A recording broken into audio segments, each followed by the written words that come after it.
Witam mordeczko! Dzisiaj pokażę Ci, jak stabilnie filmować telefonem bez wydawania kasy na stabilizatory i gimbale. Wiadomo, mógłbyś sobie kupić gimbala i mieć stabilne ujęcia, ale sam gimbal to jednak nie wszystko. No i musiałbyś wydać jakiś hajs. Dlatego dzisiaj pokażę Ci 5 podstawowych technik filmowania, które możesz zastosować od razu.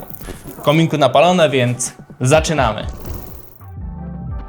Pierwszy punkt to prawidłowy chwyt telefonu. Telefon podczas nagrywania zawsze trzymaj dwoma rękoma, w ten sposób w pozycji poziomej lub w ten sposób podpierając jedną rękę trzymającą telefon lub w ten sposób przy nagrywaniu pionowym. Po to, żeby dodać dodatkowy punkt podparcia podczas nagrywania, bo telefon trzymany w jednym ręku zwyczajnie może nam się przechylać, może nam drgać w jednym ręku i to powoduje dodatkowe niepotrzebne drgania w stabilnym ujęciu. A poza trzymaniem telefonu dwoma rękoma ważna jest też pozycja rąk, no bo ręce to jest dodatkowe ramię, które może powodować nam drgania. Dlatego ręce podczas nagrywania muszą być blisko ciała, łokcie przyciśnięte do ciała i telefon podczas nagrywania mniej więcej w ten sposób. To powoduje, że usztywniając przedramiona niwelujemy te drgania, które wynikałyby z tego, że luźno tutaj trzymałbyś telefon w ręku, czy w poziomie, czy w pionie. Kolejnym punktem jest prawidłowa postawa i balans, no bo na nogach stoimy, dlatego musimy też zadbać o odpowiedni komfort, odpowiednie rozłożenie masy naszego ciała, żeby po prostu nie przeskakiwać z nogi na nogę, no żeby po prostu nie powodować dodatkowych drgań. Dlatego stojąc na nogach i nagrywając, ustaw nogi na szerokość kolana i stabilnie rozłóż masę swojego ciała, żebyś nie stał trochę na jednej nodze, trochę na prawej nodze i jeśli będziesz chodził, to miękko na kolanach. Jeśli nie planujesz chodzić, to na prostych kolanach, w ten sposób ręce przy sobie, dłonie dwie na telefonie, no i można stabilnie nagrywać. Przechodzimy do następnego punktu.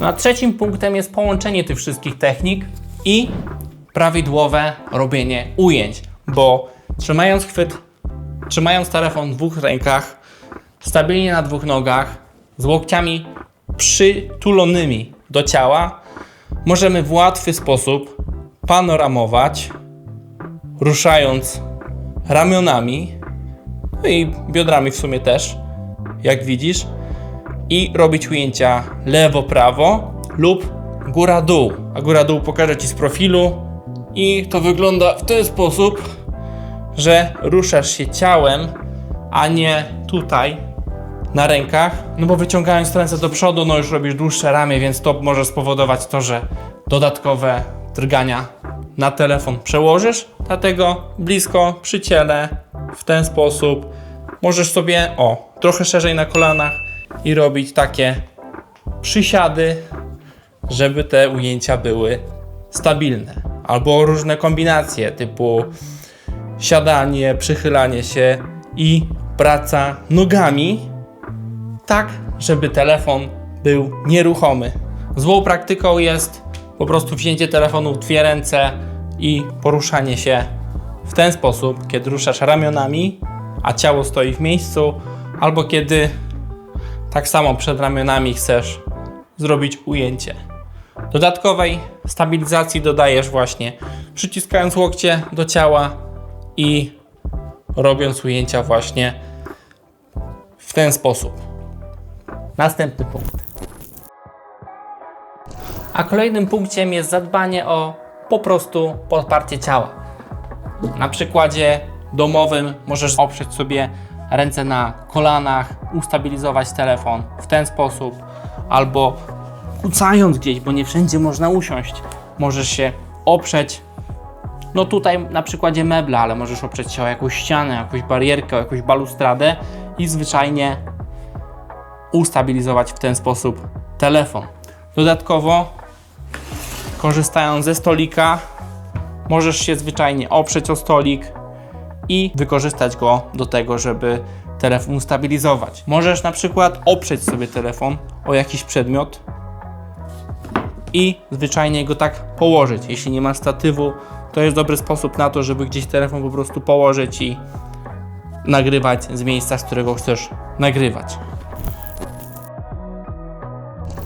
A następnym punktem też jest wykorzystywanie powierzchni, o których przed chwilą mówiłem. No możesz na przykład, jeśli chcesz zrobić ruch w ujęciu, nie mając stabilizatora, możesz zwyczajnie położyć sobie telefon na jakiejś barierce, na balustradzie i zwyczajnie przesuwać go po tej barierce, po balustradzie, po blacie stołu, po to, żeby ustabilizować ruch kamery.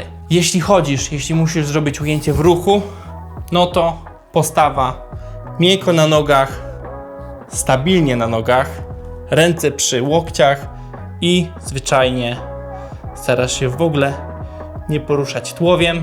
Plecy proste, to jest bardzo istotne i zwyczajnie poruszasz się do przodu w takiej właśnie pozycji. Zwróć uwagę, że telefon praktycznie w ogóle się nie porusza. I to wszystko. Mam nadzieję, że te techniki Ci się przydadzą. Pamiętaj, nie musisz od razu kupować drugiego sprzętu. Zacznij od tych podstaw, a gwarantuję, że zobaczysz diametralną różnicę w swoich ujęciach. Poza tym, to są fundamenty do tego, żeby filmować z droższym sprzętem. W kolejnym filmie pokażę Ci, jak odpowiednio kadrować, a w poprzednim filmie mówiłem o tym, jak ustawić odpowiednio iPhone'a do nagrywania. Jeśli nie masz iPhone'a, tylko masz jakiś inny telefon, to znajdziesz też tam odpowiednie informacje do tego, żeby prawidłowo ustawić swój telefon. To wszystko w tym filmie. Daj znać w komentarzu, która technika z tego filmu podoba Ci się najbardziej. Piąteczka, mordeczko. Na razie.